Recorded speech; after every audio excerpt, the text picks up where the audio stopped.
in listening to you and your vision for Reston and how you proceeded, I'm struck with how revolutionary it was. And yet I'm also struck listening to you, Bob, that you didn't feel all that revolutionary at the time. Well, I think the first time it really hit me was the reception we got on our opening. It was a very small project. It was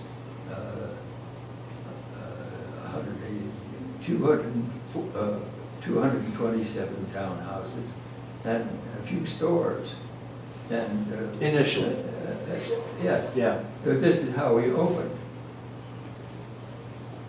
But we had Life, Look, New York Times, Washington Post, international press. We were knocked out by this.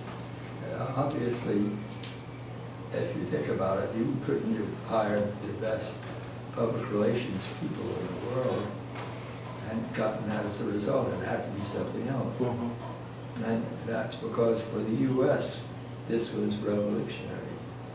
So in answer to your question, that's when I felt all of a sudden that this was. That's when you could appreciate others' reactions. Yes. You know, what came natural to you. Yeah. Can I go back a little bit to your personal history? You suffered anti-Semitism, the Boy Scout experience, Right. and at Harvard. Yeah.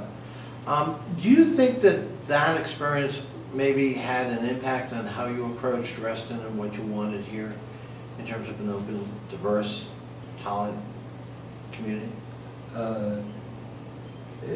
That's occurred to me on occasion, but I haven't been in psychoanalysis. And I don't want to pretend I'm Dr. Freud.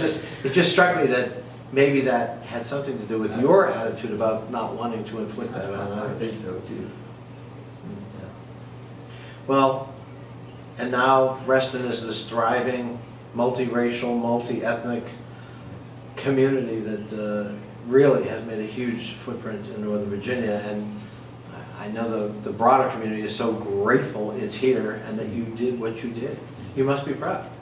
Well, I sure enjoy living here and the feeling that it's well accepted. Yeah.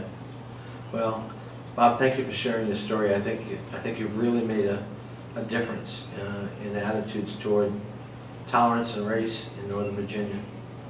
And we're delighted to celebrate with you your 100th birthday, the 100th anniversary of the beginning of World War I, and the 50th anniversary of the signing of the Civil Rights Act of 1964.